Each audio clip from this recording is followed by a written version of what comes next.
This is Undaunted.Life, a man's podcast. I'm your host, Kyle Thompson. Let's get into it.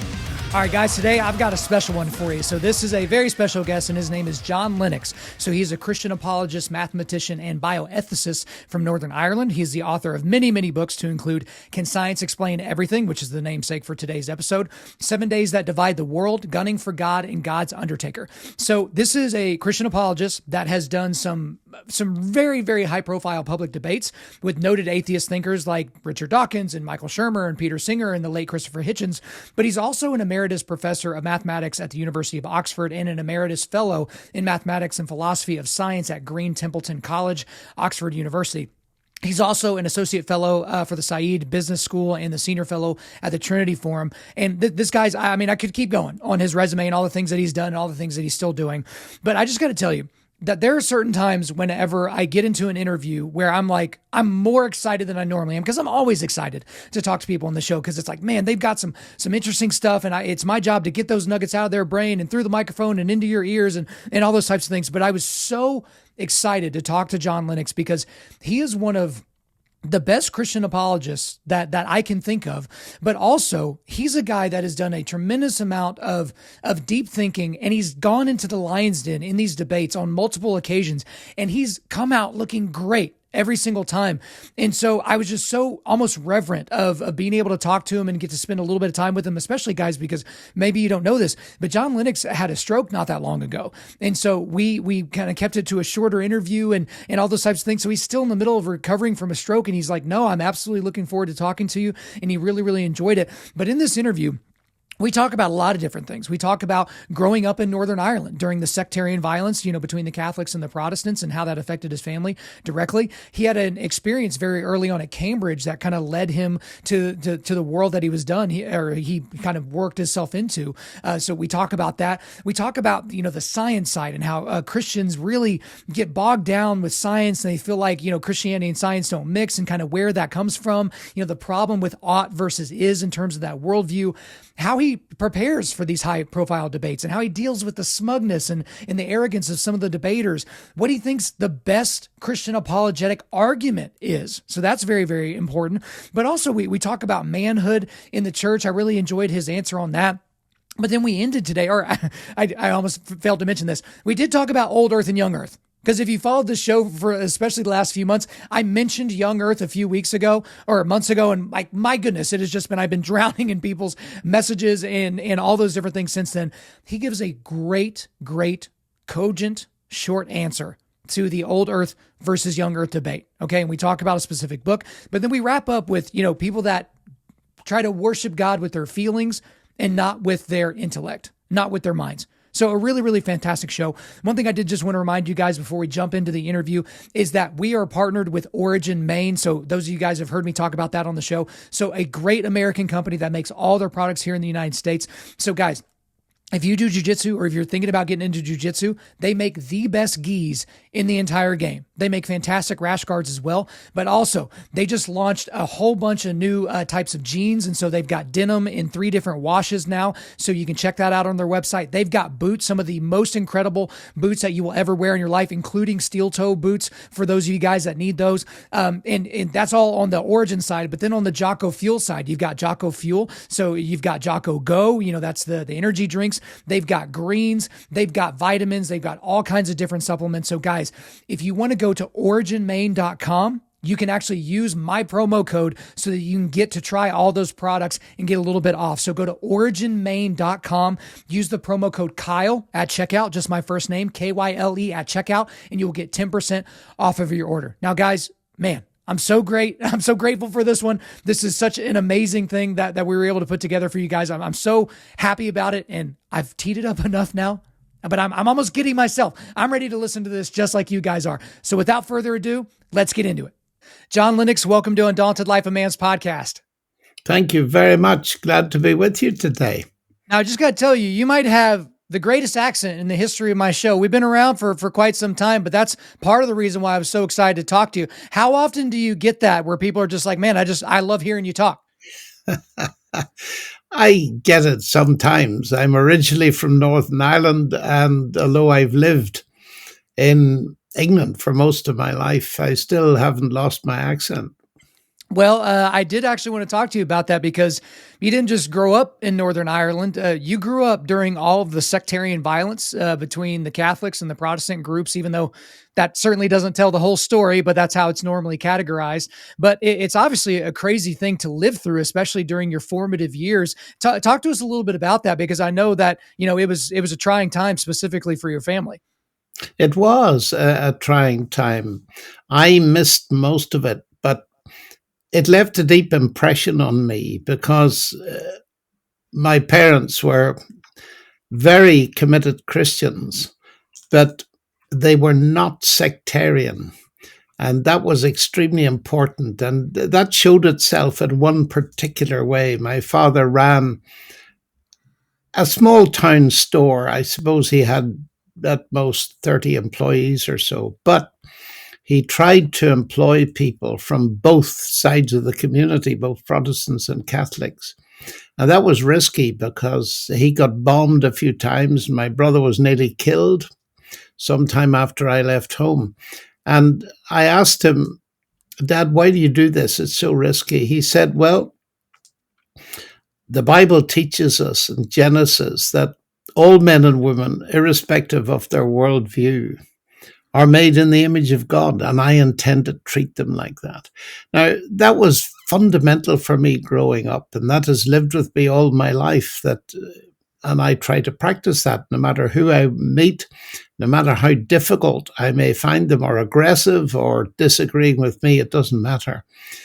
Every man and woman is made in the image of God. Now, that's hugely important, actually, because in this world where there are all kinds of voices trying to get us to listen to them, Jordan Peterson, who's very well known, particularly over there, he came across this statement in the Bible, and he said, man, he said, that's the cornerstone of our civilization. And he hadn't realized that. And of course it is. And one of the reasons I'm a Christian is that you will not find that evaluation of human beings anywhere else, that we're made in the image of God. I mean, I'm an amateur astronomer. I love looking at the night sky. The heavens declare the glory of God, but they weren't made in his image. And you, whoever's listening to me now, you are. You've got infinite value to start with as a creature made in the image of God. So that was very important. The second thing about my parents growing up in that sectarian atmosphere was they didn't try and shove Christianity down my throat. They loved me enough to give me space to think, and they encouraged me to think. And so I was left with those two things: the value made in the image of God, and secondly, you think, you make up your own mind. They taught me and they opened my eyes to the value of Scripture, but they didn't force me. And that meant that when I left Ireland to go to Cambridge in 1962, I didn't immediately abandon Christianity. In fact, I never did, like many others of my age, because they'd never been allowed to come to their own conviction. And of course, they just threw it over when they became men and left home. I think that's an important thing to talk about. There's so much wisdom even packed in there. But you would think that if somebody were just given their religion by their parents, that as soon as they went to a place like Cambridge, that it would just absolutely fall to pieces. But Yeah, it often did. Yes. yeah, and so you're a Christian, you're a mathematician, you're a bioethicist, but it doesn't seem like your faith ever wavered. But there's a very interesting story that I've heard about your time at Cambridge, and this was, a very formative experience for you at a formal college dinner when you were very young, very new to Cambridge, where you were actually cornered in that. That's probably the best way to describe it, by some pretty important people in a field that you wanted to be in, and they kind of cornered you about your faith. So, can you take us through that story? Well, it wasn't quite in a field that I wanted to be in. The situation was that we had rather nice dinners from time to time, and I found myself sitting next to a Nobel Prize winner. So he's a brilliant scientist, and I always tried to find out what people did, and I asked him a series of questions. And I risked asking him, I said, with all your research, did it ever occur to you that there was a creative mind behind the universe? And he said, no, it didn't. I never thought about it. Well, I wasn't sure that that was true, but that ended the conversation. He wasn't pleased. So I thought. But after the meal, he said, Lennox, come to my room. And that was not an invitation, it was a command. I went to his room and I found two or three other major figures, no students. I was the only student, and they put me in a chair, at least he did. And they remained standing so far as I recall. And he said, do you want a career in science, Lennox? And I said, I do, yes. I'd like to be a mathematician. Well, he said, if you want to make it, give up your naive faith in God in front of witnesses right now, because if you don't, you will never make it. So that was real pressure. I found enough courage, I think, from God himself. I said, sir, what have you got to offer me that's better than what I've already got? And he came out with a philosophy that I knew about that was very weak, actually. And I said, if that's all you've got, I'll take the risk and I'll stick with what I got. And I got up and went out.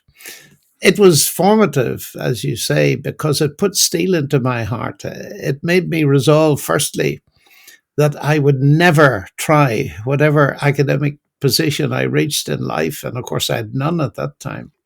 I would never try to browbeat anybody like that. And of course, I thought that if he'd been a Christian and I'd been an atheist and he tried that tactic, he would have lost his job the next day. I learned that the playing field is not level. And it taught me a bit of the dark side of the pressure of the atheistic worldview. But it was very good for me because I suppose it was a preparation for facing lesser scientists like Richard Dawkins and so on in later life. Well, it's funny. You talk about, a playing field that's not level. Some Christians will take that as an excuse to not compete, when obviously that is not what we're called to do. And we'll certainly get more into Dawkins here in a little bit. But I do just want to mention, as an aside, I think it's absolutely incredible that you were actually at Cambridge in the early 1960s and actually got to see some of the last lectures of the one and only C.S. Lewis. I We are did, huge yes. fans. We are huge fans of C.S. Lewis here. And if we had more time, I would want to dig into that. But I want to kind of go into the area that you opened up with just science versus Christianity in general. Because Christians have a tendency to get very, very intimidated by science, and they just accept that there is a schism between science and Christianity, even though they believe that God is omniscient, omnipresent, omni-everything, and yet he's not, omnipresent in the study of science, which I find to be odd. But you summarize the position of the science side, or the scientism side, in your book, Can Science Explain Everything? I'll read the quote here. Science is an unstoppable force for human development that will deliver answers to our many questions about the universe and solve many, if not all, of our human problems. Disease, energy, pollution, poverty. At some stage in the future, science will be able to explain everything and answer all our needs. So some people would call that the God of the gaps, but the science version, to where it's like, oh, we don't know the answer now, or, oh, science is certainly changing. We see that with the new space telescope that is potentially telling us that things are wildly different than ever, whatever we understood with the Hubble telescope versus the James Webb. So talk to me a little bit about the proposed, or the perceived rather, schism between science and Christianity in the eyes of Christians, and why they just almost accept how scientists would say, like, hey, we can't explain it now, but we will later.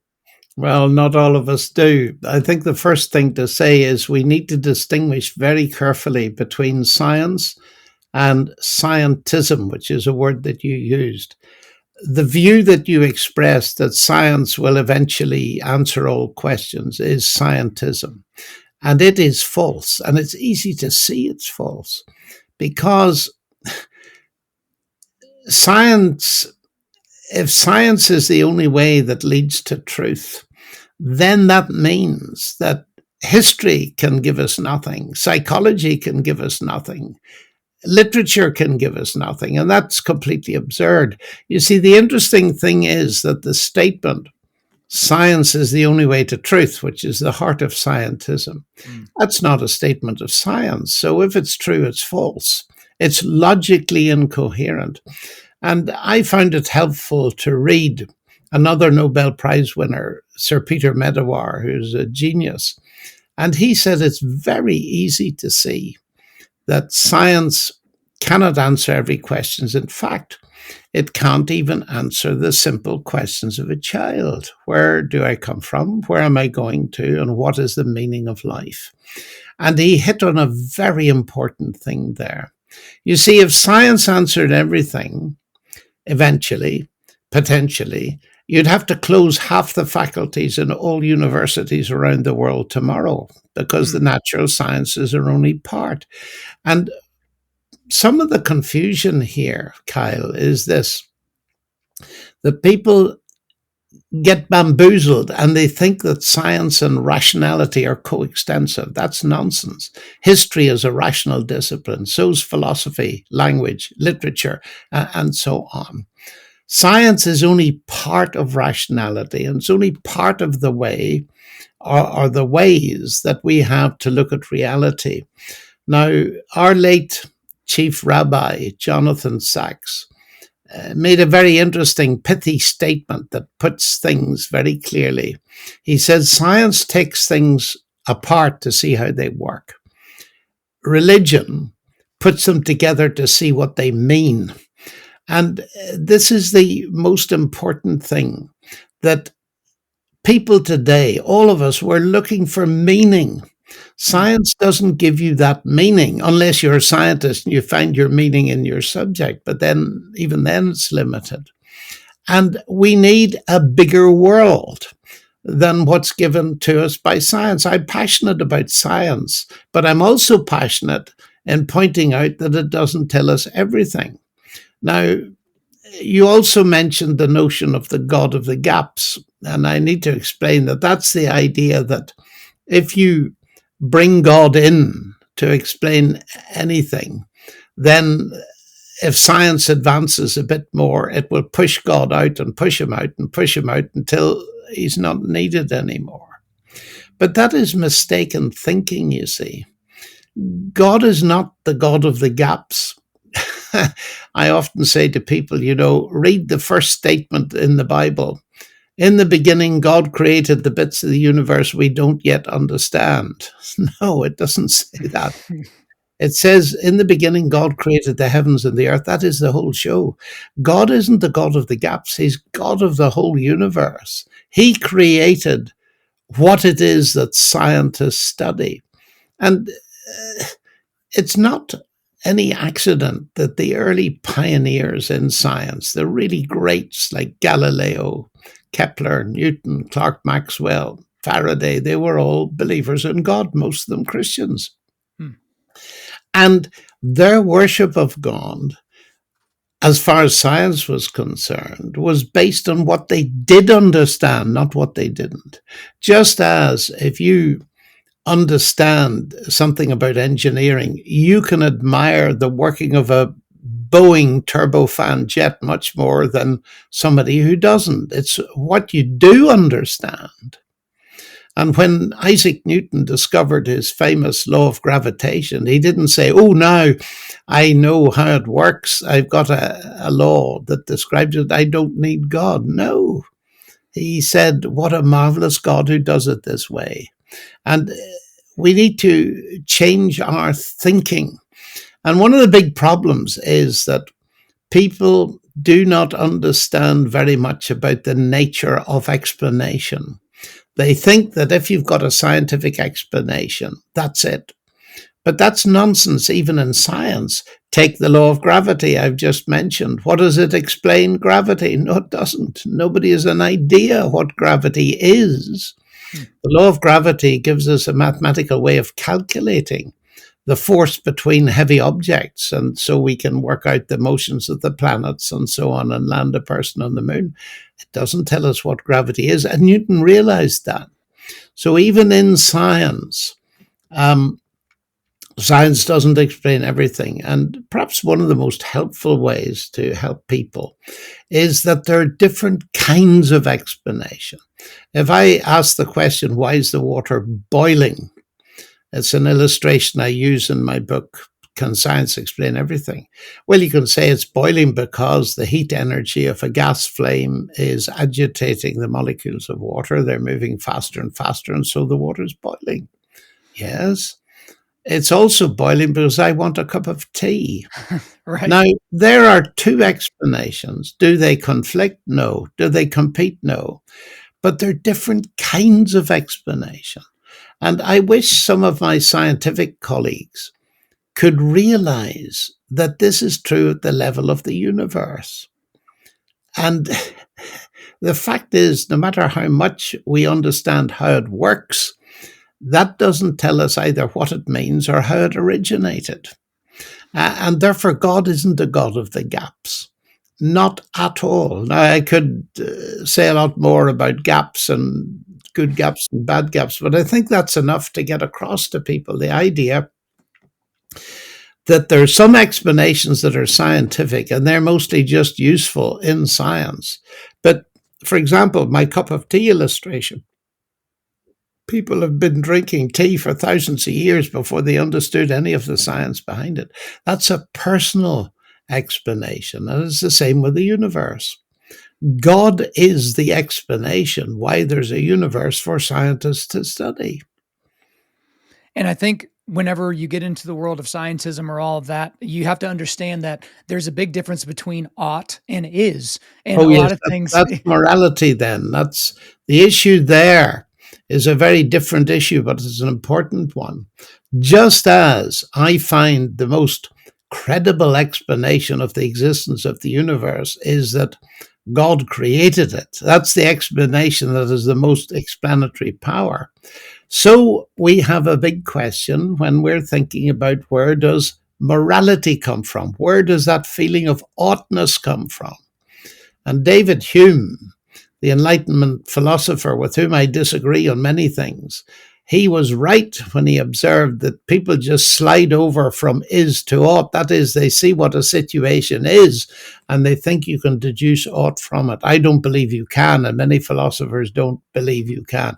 In other words, the existence of the universe and its obvious design is evidence for God, but so is that moral sense within us.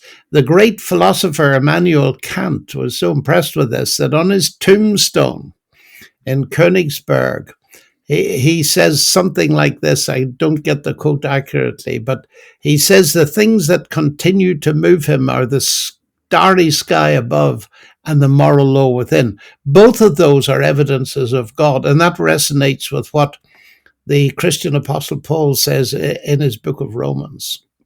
I think additionally to that, John, another apologist has said something this way, that every worldview has to answer origin, meaning, morality, destiny. Origin, where did we come from? Meaning, why are we here? Origin, meaning, morality. So what's the difference between good and evil, and destiny? Where do we go when we die? And That's again, correct. yeah, you're left wanting whenever you only look at those questions philosophically or only look at those questions scientifically. You need something outside of that, something greater than that. And I know you get into that in some of your high profile debates. You mentioned Richard Dawkins earlier, but you've debated Dawkins, Christopher Hitchens, Michael Shermer, Lawrence Krauss, Peter Atkins, Peter Singer, Michael Tooley, and others that I won't mention. And it's obvious that you go through a great deal of prep. You obviously spend some time with those people's books and their articles and their other interviews and debates. But one thing that I really wanted to ask you is, it's almost hard for me to finish some of the debates that you have, because I find it incredibly off-putting. I find these people to be very, very off-putting in these debates, because there's a detestable level of smugness and arrogance of the people that you're debating. And that's very specific to Richard Dawkins and the late Christopher Hitchens.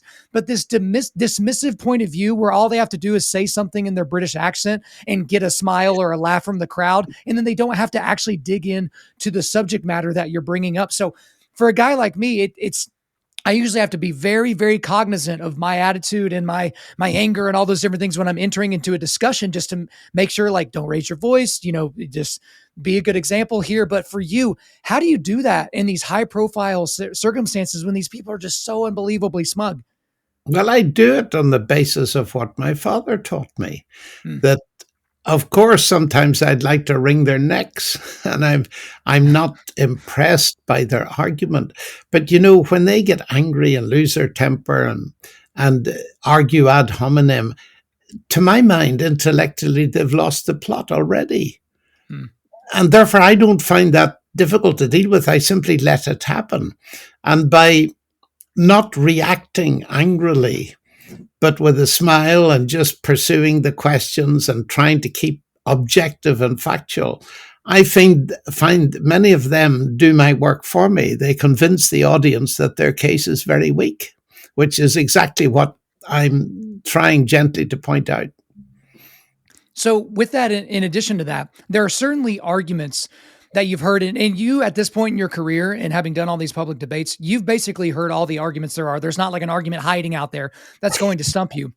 But I'm curious, John, like, has there been a debate that you were doing with another scientist or some philosopher or just an atheist that can read, where you were like in the moment stumped, where you're like, oh no, maybe I'm a little bit outmatched here. I think I may have brought a squirt gun to a nuclear bomb fight. Like, has a situation like that ever shown up?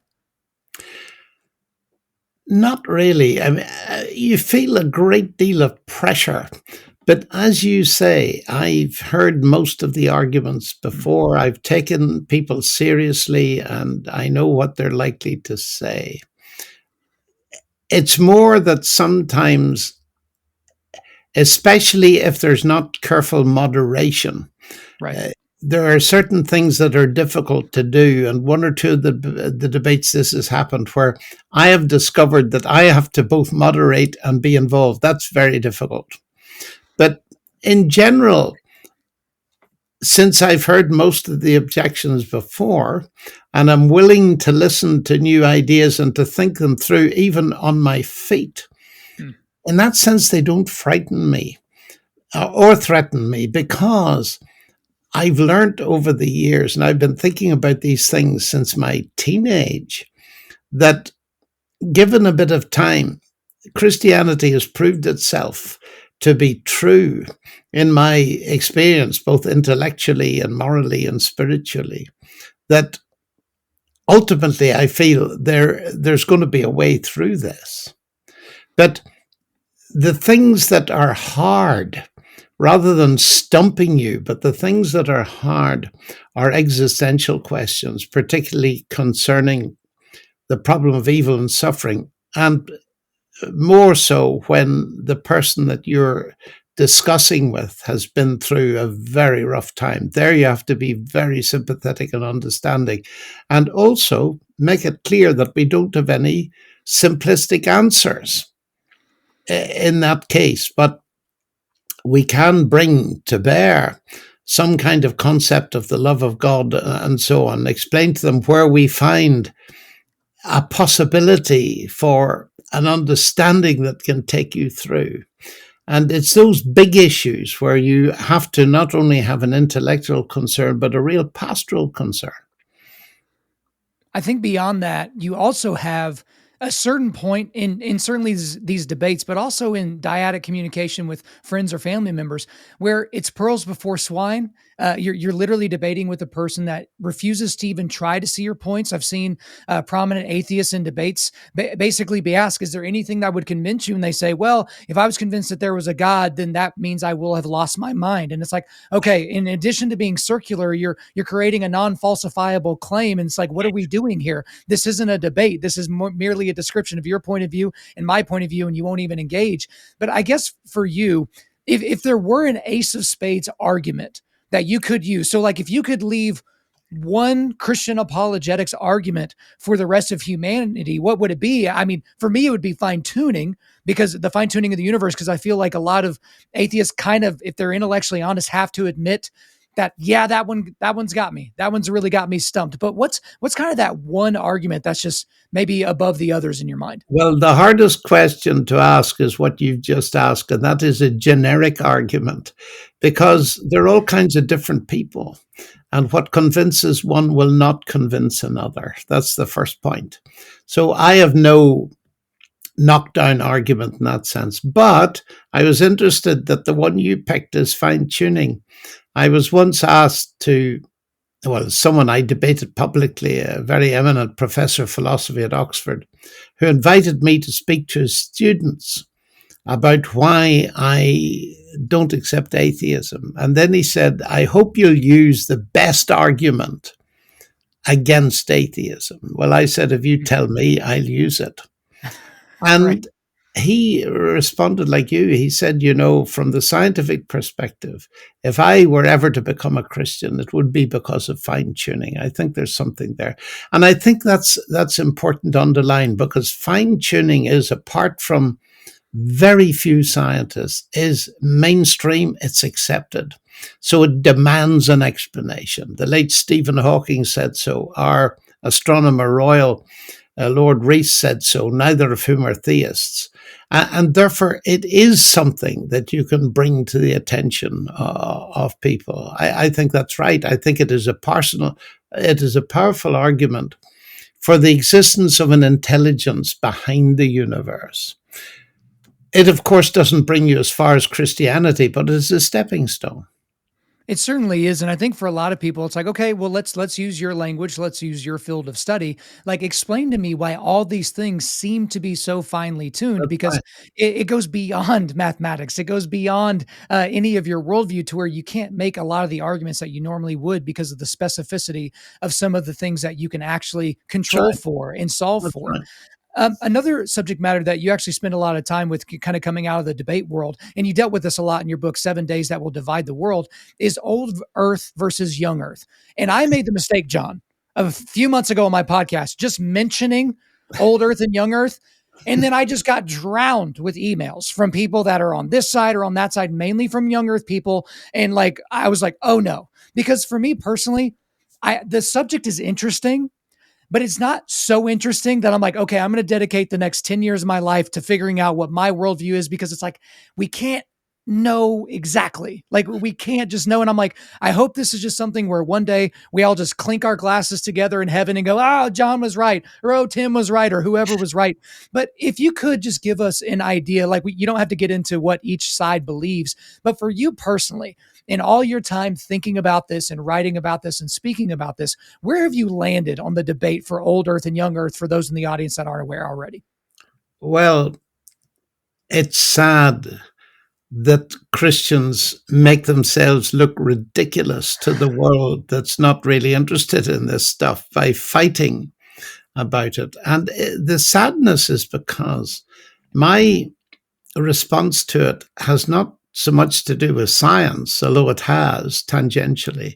It has to do with scripture. I take scripture very seriously. And it all has to do, of course, with Genesis 1. If we didn't have the statement in Genesis 1, nobody would ever have thought of it. But they do. And what clinches it for me is a very simple matter of Hebrew grammar. And I checked this carefully. I've written a book, as you know, 7 Days That Divide the World.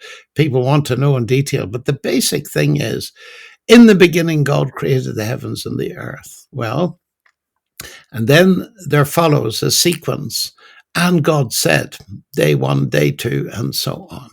Now, the interesting thing is there are 2 past tenses in verbs in Hebrew. And one is used for the initial statement, and another is used for the sequence of days. And I quote one of the translators of the ESV, who also is training as a scientist beforehand. And he says the difference between those tenses is that the introduction is talking about events that took place at an indefinite time before the sequence of days. So what does the Bible say about the age of the earth? Nothing whatsoever. So I'm happy with that. That's the bottom line. And it's such a sadness when people fight, and it's fear. And I've dealt with that in my book. It would take a long time to go into the details, but it's a sad thing to me that sometimes very bright young Christians are put off doing science because their pastors and teachers insist that they take a particular viewpoint. And often the dogmatism is in inverse proportion to their understanding both of scripture and science. I take both seriously. Dogmatism, those are the perfect words to describe this, because it's like you figure out which team is yours, and then you vehemently, place your heels in the ground on that team's pitch, and you're like, okay, this is how we're going to operate moving forward. And That's right. again, you need to have a little bit of intellectual flexibility to at least understand what other people think. So whether you're an older person or a younger person, this is your commercial. Make sure you go and grab 7 Days That Divide the World. It will be in the show notes. You guys can check it out. But one thing that I would love to discuss with you is something that I'm not really sure I've heard you talk about publicly or write about, and that's the concept of manhood or masculinity in the modern church. And obviously, the church in the UK versus the church in the US is a little different, even though you can look at it, colloquially as the Western church.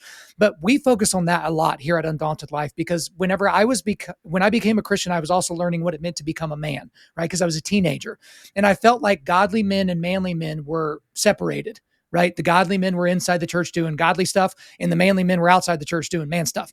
And I feel like culturally we bought into some of the caricature narratives of, men or have big muscles and drive trucks and eat, beef jerky and all those different things. And that stuff's fine.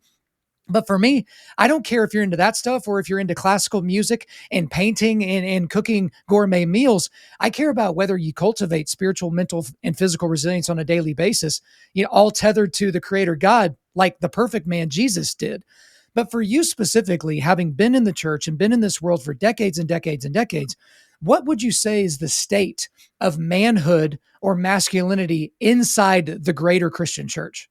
Oh, that's impossible for me to answer because I just don't know enough. I think your emphasis is the better way to go, that God has made us in his image, both male and female, and we've got distinctive roles.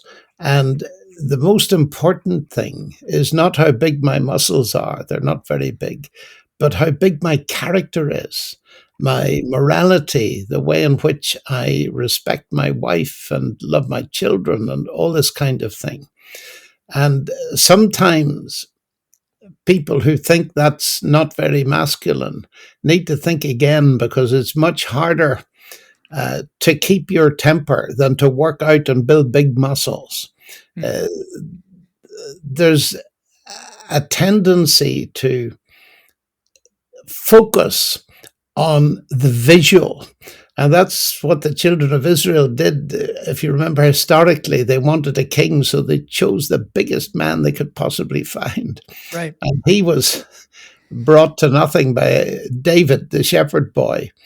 And I think it's in terms of character, being a man, what is expected of me, to live as a man in the world, to lead my family and so on, to treat my wife as a joint heir of the grace of life, that we're equally equal in the eyes of God. Those are very important things to me. But general comments on the state of this in the church, as on anything that's general state of the church, I'm not qualified to comment on that at all. You say you're not qualified, and yet you're dropping all kinds of knowledge on us. So don't be so shy and humble, because the Yes, size but of one's I'm speaking simply from a biblical perspective. I'm not speaking from observation or statistics or surveys of concepts of manhood and all this around the world. That's all I mean. But scripture gives us enough. And if we were obeying it, there'd be less. One thing that really strikes me, that the late Rabbi Sachs pointed out, that men abandoning their wives and children has led to a huge moral wasteland, deprivation, crime, everything else. That's one glaringly obvious thing. That sense of lack of commitment Or word is our bond. And when you take a marriage vow, for example, not to keep it and just exchange your wife for the latest model, that kind of stuff, that's not manly. That's cowardice. It's cowardice, and it's something that helps to break down society. It breaks Oh, down the yes, things it that ruins the to family. That's yeah. right. But I mean, your wisdom with the word character, because I know a lot of guys that are concerned with the size of their muscles and not necessarily their relationship with their spouse, certainly not their relationship with God. And I encourage Christians to exercise and to take care of the one Oh, body that sure. God gave them as a gift. And obviously, no one would say that that's a bad idea, but it's like we don't focus as much on our character because you're right. The work of character is much more difficult than bench press or squat, even though those things are terrible and they're not any fun. But John, we'll make this the last question of the day. We'll go ahead and wrap up with this. There's one thing that's concerning to me whenever I talk with Christians, but even people that are maybe on the fence about the whole Christianity thing, is some people love to define their Christianity by a feeling that they have or feeling that they had, right? Maybe at church camp or maybe at some, revival type experience. And they don't feel the same way now. And they have this attack of conscience and salvation and all these things. And then you have people that are outside the church that are looking at all the feelings going on inside the church, all the worship services and all the crazy stuff. And they're like, where's the intellectual heft of what you're saying? And so you find a lot of Christians that are worshiping God with their feelings and not worshiping God with our minds. And you've done your entire life's work could potentially be summed up in helping us to worship God with our minds. But if you wouldn't mind, speak to that a little bit about Christians that are maybe concerned about, well, I want to feel a certain way. I don't necessarily want to study these books. This is a crucially important question because we have moved into a touchy-feely kind of generation, and feelings are very difficult to reproduce. And once you have them, then you have to have a bigger high. You'd see this reflected in drug abuse. People start with a weaker drug and then they need a bigger high and a bigger high. For me, from the very beginning, the basic conviction is that Christianity is true. Not that it gives you good feelings. If God gives you good feelings, that's wonderful. But sometimes he'll give you rotten feelings, especially if you're misbehaving. But the important thing is the truth question and the moral question. We can search for feelings and bypass morality. So long as I feel good, then that's fine. I must be a good Christian. But what about your moral obligations? What about your duties to your family? What about all those kind of things? And to my mind, the conviction that people want to see from outside is, okay, you believe this stuff, but why? What is the evidence that it's true? Now, you expect evidence of different kinds. And here's the way I would step back from your question and say there are two kinds of evidence. There's the objective evidence. There's the truths of history, evidence for the resurrection of Jesus. But then there's our subjective evidence. God wants us to have real experience of him. But we can easily replace God by a kind of Santa Claus fantasy that God loves me and that's sentimental and he approves of everything I do and so on. But you don't find that in Scripture. So what we need to do is to realize that what Christ calls us to is to commitment and to righteousness, to live morally uprightly. That is the supreme challenge in this situation. Now that can make you feel pretty rough, or it can make you have a sense of satisfaction. The point is this: if what we do following Christ gives us a good emotional sense, that's wonderful. But once we replace that emotion that he gives with emotion that we try to generate ourselves in our own heads, then we're lost, because that's the sure way to almost to going mad, because you're never satisfied with that. So it's very Absolutely. important that our feelings may go up and down. They'll go up and down if we eat a rotten egg or bad food or something like this. Is that suppose I was to say to someone, do you feel married? And it's a very interesting question to ask because, well, most of the time you're not thinking or feeling it at all. But the fact is, if you're married, then you are. It is a fact. And when feelings go astray, then it's very important to remind ourselves of the basic facts, that God's love is independent of our feelings, that Christ's death for me is independent of my feelings, and so on. That's hugely important. And we need to inject that factual side and intellectual side into our generation that is looking for well-being without much facts around it. I think it's very important to realize that if you depend on feelings, it is as if you have your feet planted firmly in midair. And, Yes, certainly other people have talked about that, but we need to bring those feet down to the ground and make sure that they are attached to and grounded in something real. So, John, this was an absolute treat. I feel so blessed and privileged that we were able to make this happen, but that's all for me. Is there anything else you want to get off your chest? no, that's fine. Thank you very much. A very interesting conversation. Bye-bye. John Lennox, thank you for coming on Undaunted.Life, a man's podcast.